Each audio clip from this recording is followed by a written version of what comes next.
اور استکبار کرتے ہیں، تکبر کی وجہ سے جو عبادت نہیں کرتے ان کو جہنم میں داخل کر دوں گا. تو وہ عبادت کیا ہے؟ دعا ہے.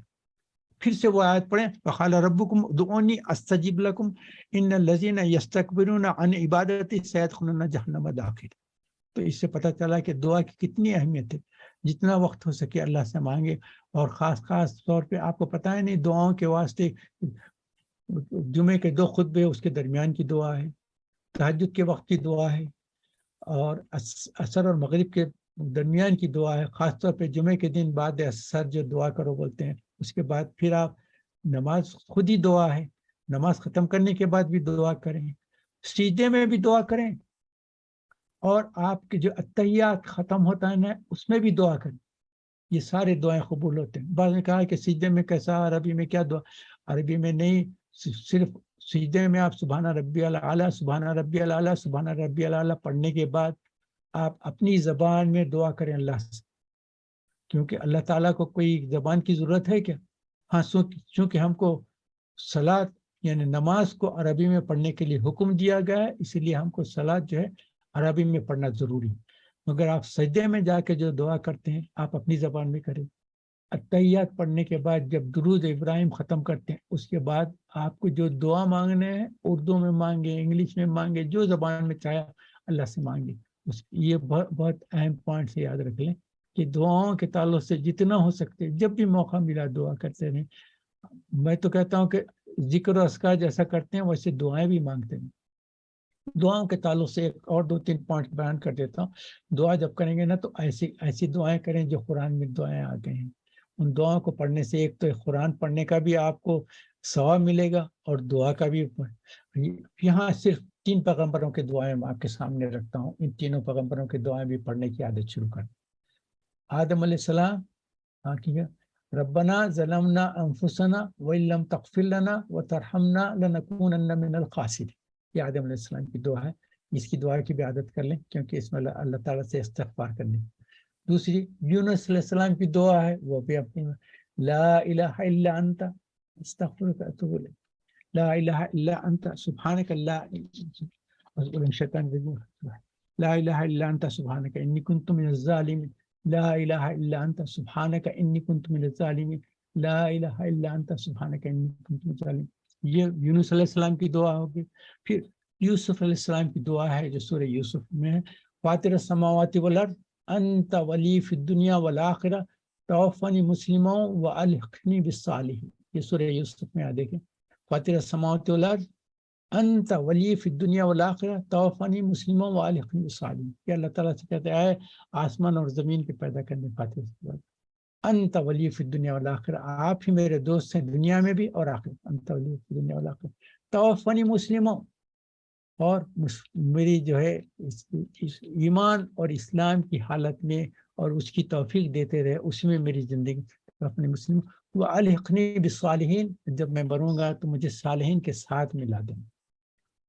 فاطر السماوات والارض انت ولی فی الدنیا والآخرہ توفنی مسلما والحقنی بالصالحین. یہ دعا بھی یاد رکھیں. تو پیغمبر کو ویسے اس کے علاوہ بھی قرآن میں جو ہے ربنا کے نام سے کتنے دعا ہیں، جو بعض لوگ جو ہے کتابی شکل میں 40 ربناس کے نام سے کتاب بنا دیے ہیں، جس میں قرآن کے 40 ربنا جو ہے وہ آیتیں ہیں. وہ بھی کہیں تو وہ بھی اگر موقع ملا تو وہ بھی آپ پڑھتے رہیں. اس کے علاوہ جو ہے جب بھی دعا کریں سب سے پہلے دعا اپنے لیے کریں. اکثر لوگ بولتے ہیں نا، جیسا کہ کوئی حج کے لیے جائے، عمرے کے لیے جائے، کچھ موقع ہو اور کوئی سفر میں جا رہے ہیں تو ہم بولتے ہیں پھر ہمارے لیے دعا کریں، ہمارے لیے دعا کریں.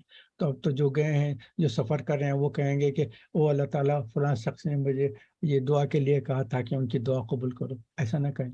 سب سے پہلے کہ اللہ تعالیٰ سب سے بڑا، سب سے پہلا دعا کرنے والا میں ہوں، سب سے زیادہ محتاج میں ہوں، تو میرے لیے پہلے میری دعا کو قبول کر لیں، اور اپنے تعلق سے پہلے اللہ سے دعا کریں کہ مجھے یہ چاہیے، میری کمزوری یہ ہے، میری مجبوری یہ ہے، میرے لیے یہ چاہیے، صحت چاہیے، عافیت چاہیے. اور عافیت ہمیشہ دعا کے ساتھ مانگیں. جب بھی آپ دعا کریں گے اس کے ساتھ کہیں کہ اللہ تعالیٰ اس دعا کی جو ہے اس کی دعا کے ساتھ اس عافیت کے ساتھ قبول کر لیں میری دعا. یہ دعا کے تعلق سے یہ اہم پوائنٹس یہ رہتا ہے. تو پہلے سب سے پہلے دعا اپنے لیے مانگیں. تاکہ آپ کہیں کہ میں سب سے زیادہ محتاج ہوں. ایسا نہ کہیں کہ اللہ سے کہ مجھے تو کوئی ضرورت نہیں ہے, مجھے تو آپ نے بہت دے دیا, یہ فلاں شخص کو ضرورت ہے, وہ بیمار ہے, یہ پریشان حال ہے, اس سے فکروں میں ہے, ان کو فکروں سے نکال دیں, ان کو صحت دے دیں, ان کو ایسا نہ کہیں. پہلے کہیں کہ سب سے زیادہ محتاج میں ہوں, میرے لیے فرمایا مجھے صحت دے, مجھے عافیت دے, مجھے رزق دے, مجھ پر اپنے انعامات اکرامات کی بارش فرما دے, میری ساری دعاؤں کو اپنے رحمت کے توفیق قبول فرما لے. پہلے لیے اپنے دعا کریں, اس کے بعد دوسروں کا بھی کہیں کہ انہوں نے یہ کہا تھا کہ وہ بیمار ہیں, ان کو بھی شفا دے دے, وہ پریشان ہیں, ان کی پریشانی دور کر دے, اور ان کو قرضدار ہیں, ان کے قرضوں کو دور فرما دے, اور جو ہمارے دوست صاحب اور رشتے دار دنیا سے گزر گئے, اللہ تعالیٰ ان کی مغفرت فرما, اس سب کے لیے ہے. تو پہلی دعا اپنے لیے, اور تو اس کے لیے ایک سمپل سی دعا آپ کو بتا دوں, ربنا آتنا فی الدنیا حسنۃ وفی الآخرۃ حسنۃ وقنا عذاب النار. اللہ مجھے دنیا میں بھی زبردست اپنے نعمتیں عطا فرما دے, اور ہدایت کی راستہ, اور آخرت میں لیے میری ربنا آتنا فی الدنیا حسنۃ وفی الآخرۃ حسنۃ وقنا عذاب النار, اور عذاب قبر سے مجھے بچا دے. اور یہ جو ہے فجر اور عصر کے بعد اور مغرب کے وقت جو ہے, یہ خاص طور پہ اجیرنی من النار, اجیرنی من النار, اجیرنی من النار کئی مرتبہ کہیں. اللہم انی اسألک الجنت الفردوس, اللہم انی اسألک الجنت الفردوس, اللہم انی اسألک الجنت الفردوس. ایک تو جہنم سے نجات کی دعا کرنا, اور جنت میں جانے کی دعا کرنا. یہ خاص دعائیں آپ اپنے لیے ضرور کرتے رہیں, کیونکہ سب سے زیادہ ہم ہوتا ہے. اس کے بعد جب اپنے نواز سے جب دعائیں کر لیں گے, اس کے ساتھ ساتھ اپنے والدین کے لیے دعا کریں. وہ بھی اللہ تعالیٰ نے قرآن میں بتا دیا, رب ارحمہما کما ربیانی صغیرہ, اے اللہ ہمارے والدین پر بے انتہا رحم و کرم فرما, جیسا کہ ہم جب چھوٹے سے تھے ہماری پرورش کی. ہمارے لیے اللہ تعالیٰ نے ان کے لیے اپنی صفت کا لفظ رب استعمال کیا, رب ارحمہما کما ربیانی صغیرہ. تو پہلے اپنے لیے دعا کریں, اس کے بعد اپنے والدین کے لیے دعا کریں, اس کے بعد اپنے اسپاؤس خاندان کے لیے, بیوی بچوں کے لیے, شوہر کے لیے, اپنے خاندان کے لیے ربنا حب لنا من ازواجنا وذریاتنا قرۃ اعین واجعلنا للمتقین اماما.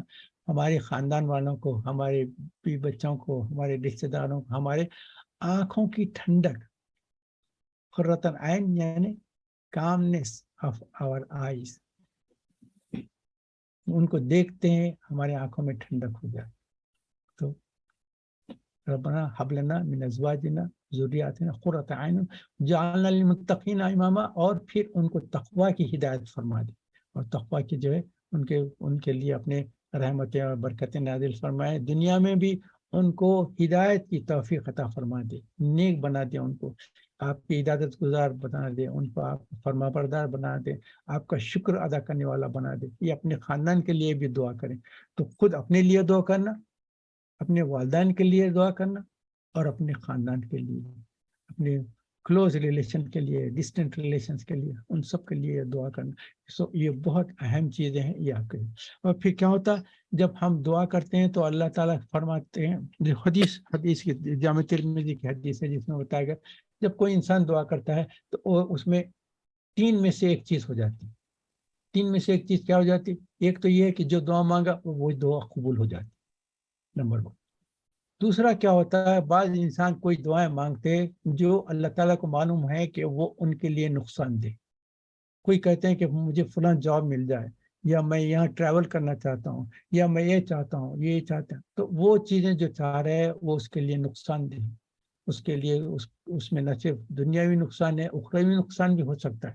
تو اللہ تعالیٰ کیا کرتے ہیں, اس کی وہ دعا قبول کرنے کے بجائے کہ اس کے اوپر بڑی زبردست آفت, کوئی کلیمٹی, کوئی ٹریبولیشن, ٹرائلز ہونے والا تھا, اس کو دور کر دیتے ہیں, تاکہ اس کی دعا سے اس نے جو مانگا تھا وہ دعا قبول کرنے کے بجائے یہ جو مصیبت اس کے اوپر آ رہی تھی اس کو دور کر دیتے ہیں. تو وہ جو ایک عذاب آنے والا تھا اس کے اوپر, وہ عذاب ختم ہو جاتا ہے, کیونکہ اس نے دعا مانگی تھی.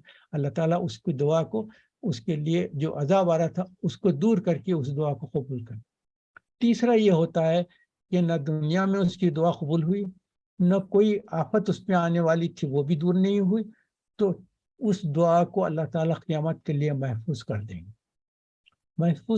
تو اس کے بعد کیا ہوگا, جب قیامت میں انسان دیکھے گا تو ایک زبردست اس کے اوپر جو ہے بہترین اس کے اعمال نظر آنے لگے ہیں کہ یہ زبردست اعمال اور اللہ تعالیٰ کی نعمتیں اور برکتیں آ کر وہ پہاڑوں کی شکل میں لا کے فرشتے رکھیں گے، تو انسان کہے گا یہ کیا ہے، یہ میری عبادت بھی نہیں ہے، نہ نماز ہے، نہ روزہ ہے، نہ حج ہے، نہ زکوٰۃ ہے، نہ صدقہ ہے، نہ فطرہ ہے، نہ کچھ نہیں، یہ کون سی نعمت میرے پاس آ گئی؟ تو فرشتے کہیں گے یہ دنیا میں آپ نے جو دعائیں کی تھی، وہ دعائیں جو اللہ تعالیٰ نے قبول نہیں کی تھی، آج آپ کو قیامت کے دن اس کی جزا دی جا رہی ہے۔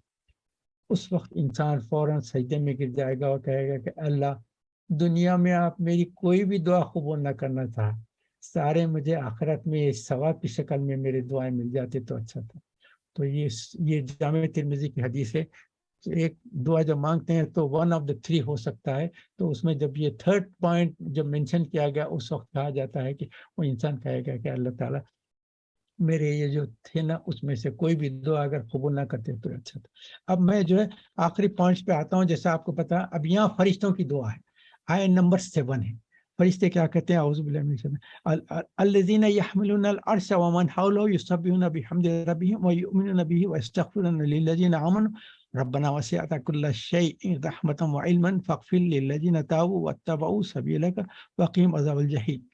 یہ میں جیسا بتایا نا، یہ 7 8 9 یہ 3 آیتیں ہیں، یہ فرشتے دعا کر رہے ہیں۔ یہ کون سے فرشتے ہیں آپ کو پتہ ہے نا؟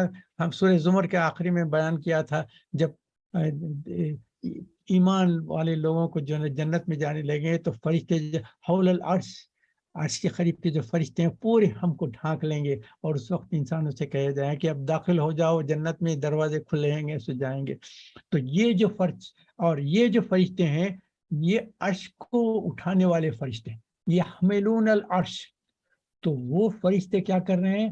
ہمارے لیے دعا کر رہے ہیں، اللہ تعالیٰ ان کی مغفرت فرما دے، ان کے اوپر اپنی ان کے نہ صرف گناہوں کو اپنے رحمت کے طفیل معاف فرما دے، ان کے اوپر اپنی رحمت وسیع کر دے، اور ان کے گناہوں سے معافی فرما دے، ان کے درجے بلند فرما دے، ان پر اپنی رحمت عنایت فرمائے۔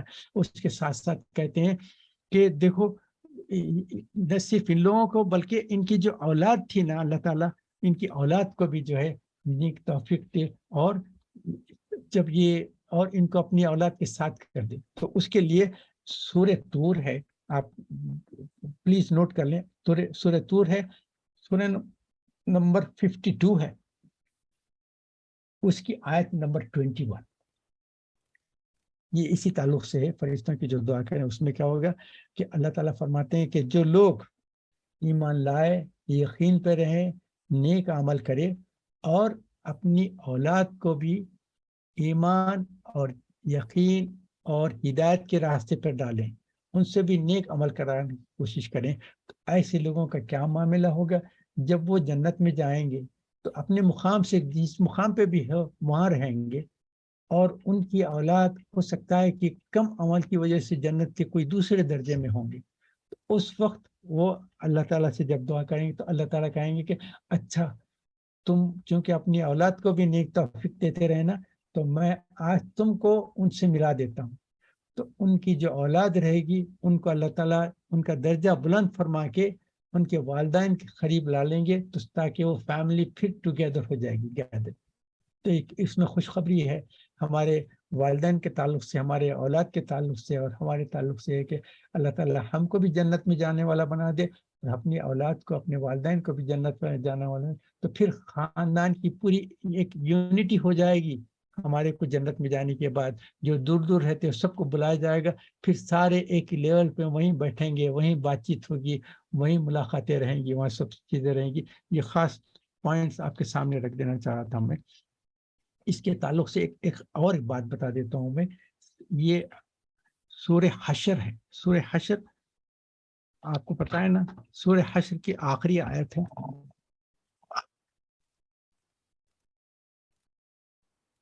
سورہ حشر سورہ نمبر 15 ہے نا، اس کی آخری آیت ہے جس میں اللہ تعالیٰ کے کچھ صفات بیان کیے ہیں۔ اعوذ باللہ من الشیطان واللہ الذی لا الہ الا هو عالم الغیب والشہادۃ هو الرحمن الرحیم واللہ الذی لا الہ الا هو الملك القدوس السلام المؤمن المحيمن العزيز الجبار المتكبر سبحان الله ما يشركون والله الخالق البارئ المصور له الاسماء الحسنى يسبح له ما في السماوات والارض وهو العزيز الحكيم. اس کو جو ہے سورہ حشر کی آخری آیت ہے، اس کو کیسا پڑھنا چاہیے؟ اس کو پہلے کہ اعوذ باللہ السمیع العلیم من الشیطان الرجیم، خالی اعوذ باللہ نہیں، اعوذ باللہ السمیع العلیم من الشیطان الرجیم بسم اللہ الرحمن الرحیم. سوری، کچھ تھوڑا سا ٹیکنیکل پوائنٹ آ گیا تھا اس میں. تو سورہ حشر کی آخری آیتیں ہیں، سورہ حشر کی آخری آیت ہیں جو ابھی میں نے تلاوت کی تھی. تھوڑا سا کچھ کمپیوٹر کا کچھ فالٹ آیا تھا تو اس میں تھوڑا ڈسٹربنس ہو گیا، مگر آپ غور کر لیں سورہ حشر کی آخری آیت ہے. اور اس کو پڑھنے کے لیے میں بتایا کہ اعوذ باللہ السمیع العلیم من الشیطان الرجیم، اعوذ باللہ السمیع العلیم، جو سننے والا اور علم رکھنے والا ہے اس اللہ کی پناہ میں آتے ہیں. اعوذ باللہ السمیع العلیم من الشیطان الرجیم بسم اللہ الرحمن الرحیم کے ساتھ یہ سورہ حشر کی صبح اور شام 3 مرتبہ اگر کہیں گے تو یہ جامع ترمذی کی حدیث ہے، اور جس کو معقل بن یسار رضی اللہ تعالیٰ عنہ روایت ہوتے ہیں کہ حضور اکرم صلی اللہ علیہ وسلم نے فرمایا جو صبح اور شام 3 مرتبہ اعوذ باللہ السمیع العلیم من الشیطان الرجیم کے ساتھ یہ سورہ حشر کی آخری آیت فرمائیں گے تو ان کے لیے حاملین عرش، جو ابھی میں نے آپ کو بتایا نا 70,000 فرشتے دعا کرتے ہیں کہ یہ اب جس نے یہ تلاوت کی تھی اللہ تعالیٰ جو آیت کی تلاوت کیا اللہ تعالیٰ اس کے گناہوں کو معاف فرمائے، اس کی مغفرت فرمائے، اس کے درجے بلند فرمائے. آپ ضرور یہ اس کو غور کر لیں اگر چاہتے ہیں تو. یہ معرف القرآن کی جو تفسیر ہے اس میں سورہ حشر کی جو آخری آیت کی تفسیر ہے اس میں یہ حدیث بیان کر دی گئی ہے، ترمذی کی ہے، جہاں حضرت معقل بن یسار روایت فرماتے ہیں کہ جو شخص صبح اور شام 3 مرتبہ اعوذ باللہ السمیع العلیم من الشیطان الرجیم کے ساتھ اسماء حسنہ پڑھے گا تو اللہ تعالیٰ جو ہے 70,000 فرشتے جو عرش کو تھامے صبح سے شام تک اس شخص کے لیے استغفار، صبح سے شام تک استغفار کرتے ہیں، اور جو رات میں پڑھ لے گا تو رات سے صبح تک اس کے لیے یہ فرشتے استغفار کرتے ہیں. تو کتنا بڑا مقام ہے. تو اللہ تعالیٰ سے دعا کریں کہ جو کہا گیا سنا گیا اس اللہ تعالیٰ اپنی رحمت کے تفضل قبول فرما لے. ہم سے جو کوتاہی ہو گئے اللہ تعالیٰ اپنی رحمت کے تفضل معاف فرما دے. میں دعا کر لیتا ہوں، اس کے بعد اگر کوئی پوائنٹ ہے تو ہم ڈسکس کریں. اللہم صلی علی محمد وعلی آل محمد کما صلیت علی ابراہیم وعلی آل ابراہیم انک حمید مجید.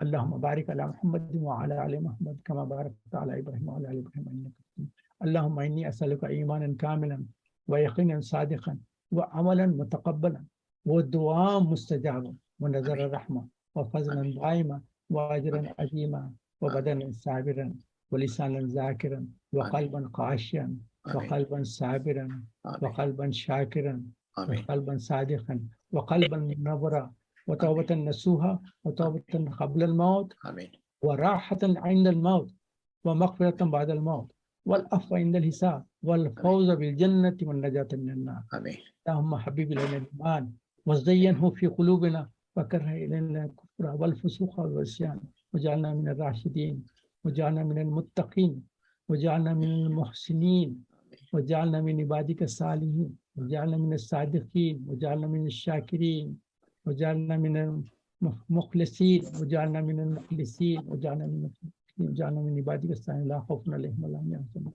اللہ تعالیٰ ہم سے جو بھی خطا قصور ہوگا اپنی رحمت کے تفضل معاف فرما دے. ہمارے سارے دعاؤں کو اپنی رحمت کے تفضل فرما، ہمارے لیے ہدایت کے فیصلے فرما دے. اللہ تعالیٰ ہم جہنم سے پناہ مانگتے ہیں، اللہ تعالیٰ ہم سب کو جہنم سے پناہ عطا فرما دے. اللہ تعالیٰ ہم جنت الفردوس آپ سے مانگتے ہیں، اللہ تعالیٰ ہم کو جنت الفردوس میں اعلیٰ مقام عطا فرما دے. اللہ تعالیٰ ہمارے جو دوست احباب رشتہ دار دنیا سے گزر گئے اللہ تعالیٰ ان پر اپنے رحمتیں برکتیں نازل فرما اور ان کو جنت میں اعلیٰ مقام عطا فرما. اللہ تعالیٰ جب ہم یہاں سے چلے جائیں کہ اللہ تعالیٰ ہم کو ان سے ملا دے. اللہ تعالیٰ جنت میں ایک ہی مقام میں ہم کو ان کو جوائن کر دے اللہ تعالیٰ، اور ہم کو اپنی رحمتیں اور برکتیں نازل فرمائیں. اپنے ساری دعا اپنے رحمت پر قبول فرما دے. آمین رب العالمین آمین. سبحان ربک رب العزة عما يصفون وسلام على المرسلين والحمد لله رب العالمين. اللهم صل على محمد وعلى ال محمد كما صليت على ابراهيم وعلى ال ابراهيم انك حميد مجيد. اللهم بارك وعلى ال محمد كما باركت على ابراهيم وعلى ال ابراهيم.